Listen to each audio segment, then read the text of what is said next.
අපේ නෑදෑයෝ ඔක්කොම වගේ මට කියන්නේ රූපික පුංචි කියලා. වයස ගැන ඇහුවොත් නම් මම කියන්නේ 35යි කියලා. ගමේ උන් වගේම අපේ පවුලේ සමහර අයත් කියන්නේ මට තාමත් තියෙන්නේ ඊට වඩා අඩු වයසක පෙනුමක් කියලා. ඒ උනන්ට මොකද? ඒ රූපෙන් මට වැඩක් වුණාද? මගේ මිනිස්සයා ජගත් මාව බැඳලා අවුරුදු 5ක් හිටියා. අන්තිමේදී මට දරුවෙක් හම්බ වෙන්නේ නෑ කියන එක හේතුවක් කරගෙන වෙන ගෑණියෙක් එක්ක දීග කෑවා. දැන් මම මේ පාළු ගෙදර තනියම. මම තනියම ඉන්න නිසා රෑට මගේ තනි රකින්න එන්නේ අපේම නෑදෑ වෙන මල්ලි කෙනෙක්. එයාගේ නම කවිඳු. කොල්ලට වයස 22ක් විතර ඇති. මගේ ලොකු අම්මගේ මුණුපුරෙක් වෙනවා. ඈතින් නෑදෑකම තිබුණට අපි හරි එකතුයි. ඇඟපතේ එහෙම දැක්කම හිත පිරෙන ගානයි. හැබැයි මූ හරි අහිංසකයි. මම සමහර වෙලාවට මූට විහිළු කරනකොට මූට දාඩිය දානවා. මට ඉතින් මේ පාළු ගෙදර තියෙන එකම විනෝදේ තමයි ඒක. එදා රෑ වැස්ස පටන් ගත්තේ හවස 6 විතර වෙද්දි. කරුවල වැටිගෙන එනකොටම කවිඳු මල්ලි සුපුරුදු විදියට කුඩෙත් ඉහළගෙන අපේ ගෙදරට ආවා. එයා එන්නේ සාලේ තියෙන දිවානේ උඩ නිදා ගන්න. මම හිටියේ කාමරේට වෙලා. පුංචි අද නම් හුඬටම වහිනව නේද? කවිඳු කුඩේ ගසන ගමන් ඇහුවා. එයාගේ ඇඟේ වතුර බින්දු වැදිලා තෙත බරිත වෙලා. ඇඳන් හිටිය ටී-ෂර්ට් එක වතුරට තෙත වෙලා ඇඟටම ඇලිලා තිබුණා. මම දොර කඩට වෙලා බලාගෙන හිටියා. මම ඇඳන් හිටියේ රෑට අඳින ඇඳුම. ඒක රෝස පාට එකක්. මේ සීතලට ඒක ඔරොත්තු දෙන පාටක් නැහැ. කවිඳු කුඩේ නවල තිබ්බ ගමන් මගේ දිහා බැලුවා. මම දොර කඩට වෙලා බලාගෙන හිටපු නිසාද මන්දා එයා එකපාරටම ගැස්සිලා වගේ මගේ දිහා බලලා ඉක්මනට බිම බලාගත්තා. ජගත් මාව දාලා ගියාට පස්සේ කවුරු හරි මගේ දිහා අවධානයෙන් බලනවා දකින්න එකත් මට අමුතු සැනසීමක් වුණා. "ඔව් මල්ලි, අද නම් හොඬටම වහිනවා. මට නම් අද රැයට මේ හීතල දරා ගන්න බැරි වෙයිද මන්දා." මම එහෙම කිව්වේ ටිකක් කටහඩ බාල කරලා hina වෙන ගමන්. කවිඳු මගේ මූණ දිහා බලන්න බැරුව වගේ අහක බලාගත්තා. "ඇයි පුංචි? පොරව ගන්න රෙද්දක් නැද්ද? මම ගෙදරින් ගේන්නද ඝනකම ෂීට් එකක්?" මට hina ගියා. මූණම් මාරම බබෙක්. "පිස්සුද කොල්ලෝ? රෙදි පොරවගෙන මේ හීතල යවන්න පුළුවන්ද?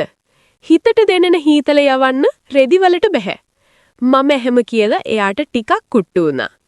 එයා හුස්ම ගන්න වේගෙ වැඩි වෙනව මම දැක්කා. මම එයාට පිටුපාලා කුස්සියට ගියා තේ එකක් හදන්න. කවිඳු සාලේ ෂර්ට් එක ගලවලා දාලා සරම විතරක් ඇඳගත්තා. මම තේ එක හදන් යනකොට එයා සාලේ බිත්තියට හේතු වෙලා ඉන්නවා. මම තේ එක දෙන්න එයාට ටිකක් පාත් වුණා. කවිඳුගේ එස් අහම්බෙන් වගේ මගේ දිහාට යොමු වුණා. එයා ආයෙත් ඉක්මනට අහක බලාගත්තා. "මෙන්න තේ එක." "ස්තුතියි පුංචි." එයා තේ එක ගත්තේ මගේ අතේ ඇඟිලි එයාගේ අතේ වදින විදිහට. ඒ පොඩි ස්පර්ශයත් මගේ හිතට ලොකු දෙයක් වගේ දැනුණා. මම තේ එක දීලා එයා ළඟින්ම වාඩි වුණා. මට ඕන වුණේ කාගේ හරි සමීපකමක්. එයා ටිකක් එහාට වුණා. "ඇයි මල්ලි, මම ළඟින් වාඩි වුණාම බයද? මම කන්නේ නෑ ඔයාව.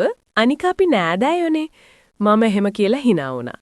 ඔය අතරේ එකපාරටම අකුණක් ගැහුවා මුළු පලාතම දෙදරලා යන්න. ඒත් එකම ලයිට් ගියා. මුළු ගෙදරම ඝන අන්ධකාරය. මට ඉබේම කෑ ගැහුණා. මම දුවලා ගිහින් කවිඳුගේ අතේ එල්ලිලා එයාගේ පපුවට තුරුළු වුණා. "අම්මෝ, මල්ලි, මට බයයි." කවිඳු ගල් ගැහුණා වගේ හිටියා. මගේ පපුව එයාගේ පපුවේ තදින්ම වැදිලා තිබුණේ. මගේ හුස්ම එයාගේ බෙල්ලට වැදිනකොට කවිඳු කලබල වුණා. මට දැනුණා එයාගේ හදවත ඩක් ඩක් ගාලා වේගින් ගහනවා. ඇත්තටම මට බයක් තිබුණා. ඒත් ඊට වඩා මට ඕන වුණේ මේ වෙලාවේ කාගේ හරි උණුසුමක්. "බය වෙන්න එපා පුංචි, මේ ලයිට් ගියානේ. මම ටෝච් එක ගහන්නම්." කවිඳු වෙවුලන අත්වලින් මාව ඈත් කරන්න හැදුවා. "එපා එපා, ටෝච් එපා. තව එකක් ගහයිද දන්නේ. මාව තව ටිකක් අල්ලගන්නකෝ." මම එහෙම කියලා තවත් එයාට ලං වෙලා මගේ කම්මුල එයාට පපුවේ තිබ්බා. "පුංචි, මේ කවුරු හරි එයිද?" කවිඳු වෙවුලන කටහඬින් ඇහුවා. "මේ මහා රෑ මේ වැස්සේ කවුරු එන්නද මල්ලි? අනික කවුරු ආවත් මොකද? අපි නොදන්න අය නෙවෙයිනේ. මම තනි ගෑණියෙක්. ඔයා තරුණ කොල්ලෙක්." මම එහෙම කිව්වේ ආදි කනට කරලා රහසින් වගේ. "මල්ලි, ඔයාට රස්නේද? ඔයාට දාඩියක් දාලා ටිකක් පුංචි යමුද කාමරේට? කාමරේ ජනේලෙන් හොඳට හුලං එනවා. අනික සාලේ වහලෙන් වතුර බේරනවා. මම යෝජනා කළා. කවිඳු මන්තරයකට අහුවෙලා වගේ මොකුත් නොකියා මාත් එක්කම කාමරේට ආවා. කාමරේ හොඳටම කළුවරයි. එළිය අකුණු ගැහෙනකොට ඒ එළියෙන් කාමරේ යන්තම් පේනවා. මම ඇඳේ වාඩි වෙලා කවිඳුටත් වාඩි වෙන්න කිව්වා. එයා ඇඳේ කොනකින් වාඩි වුණා. ඇඳ මැට්ටේ එබෙනකොට අපි දෙන්න තවත් ලං වුණා. මල්ලි මගේ කකුල රිදෙනවා වගේ. පොඩ්ඩක් අත ගන්නකෝ. මම කකුල දික් කළා. කවිඳු ගැහි මගේ කකුල අල්ලගත්තා. එයාගේ අත් රළුයි, රස්නේ, ඒත් ඒ ස්පර්ශය මට හරි සනීපයි. එයා මගේ කකුල අත ගන්නකොට එයාගේ ඇඟිලි වෙවුලනවා මට දැනුණා. මගේ හිතේ තිබුණේ එකම එක දෙයයි. මට ඕන ආදරයක්. මට ඕන කවුරු හරි මාව ඕන කියලා දැනෙන්න සලස්වන එක. මට ඕන වුණා ජගත්‍ර රිද්දන්න.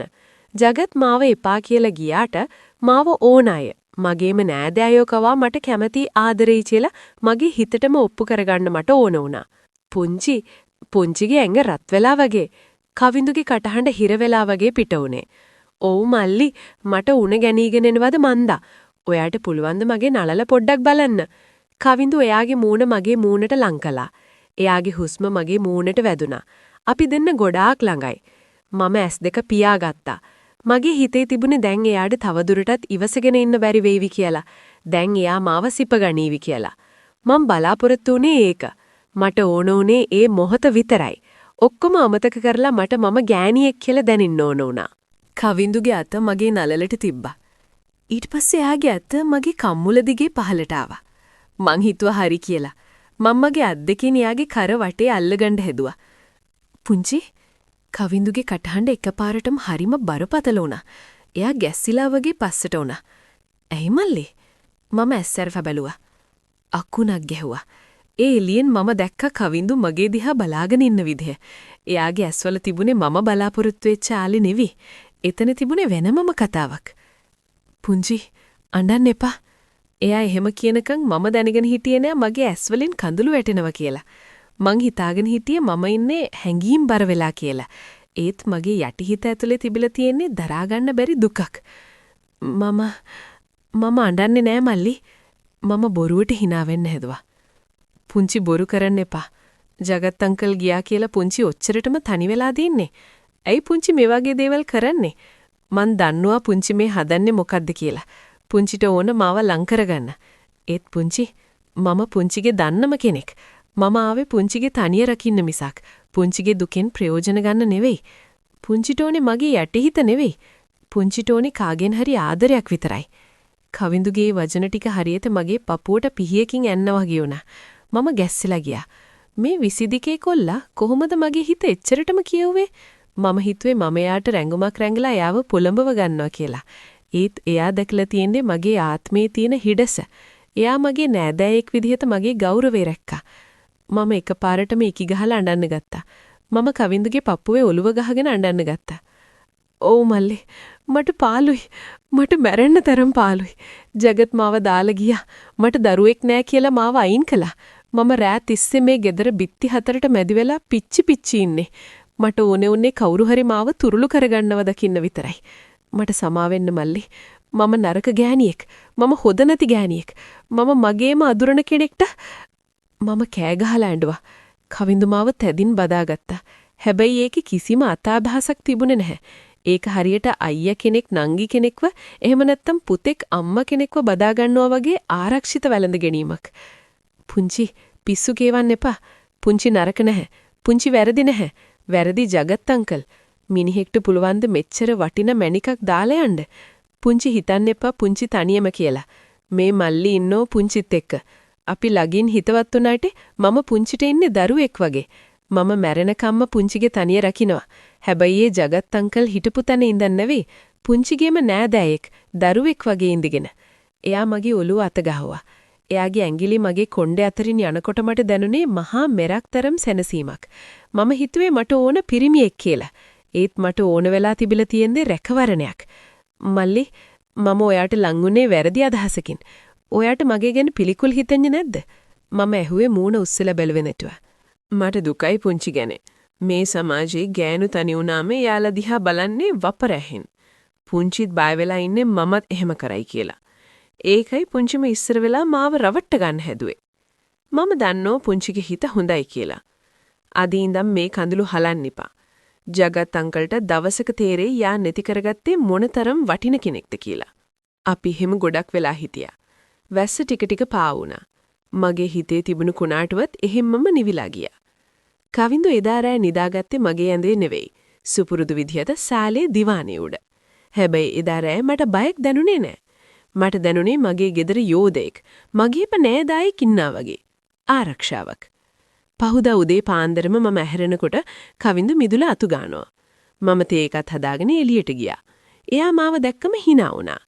ඒ hinaවේ තිබුණේ අමුතුම පිරිසිදුකමක්. ඊයේ රෑ වෙච්ච දේ ගැන යාගේ ඇස්වල කිසිම බැල්මක් තිබුණේ නැහැ.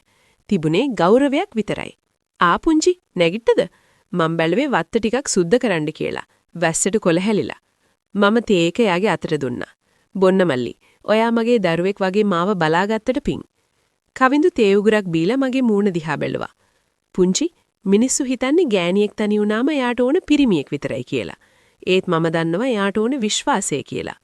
මම මේ විශ්වාසය කවදාවත් කඩන්නේ නැහැ. මම ඒදා තේරුම් ගත්තා. ලෝකේ කියන කතාවලට වඩා ලස්සන කතා මේ බිත්ති හතර වැල් ඇතුලේ හැංගිලා තියෙනවා කියලා. පිටින් බලන කෙනෙක්ට පේන්නේ තනි වෙච්ච තරුණ පුංචි කෙනෙක්ගේ ගෙදරට රෑට රිංගන නෑදාය කොල්ලෙක්ව විතරයි. එයාලා ඕනකරම් කතා හදයි. අන්න අරුන් දෙන්න රෑට දොර වහගත්තාම අරකයි මේකයි කියලා ඕපා දූපු කියයි. ඒත් ඒ දොර ඇතුලේ සිද්ධ වුණේ කාමරේ වෙන සිද්ධියක් නෙවෙයි.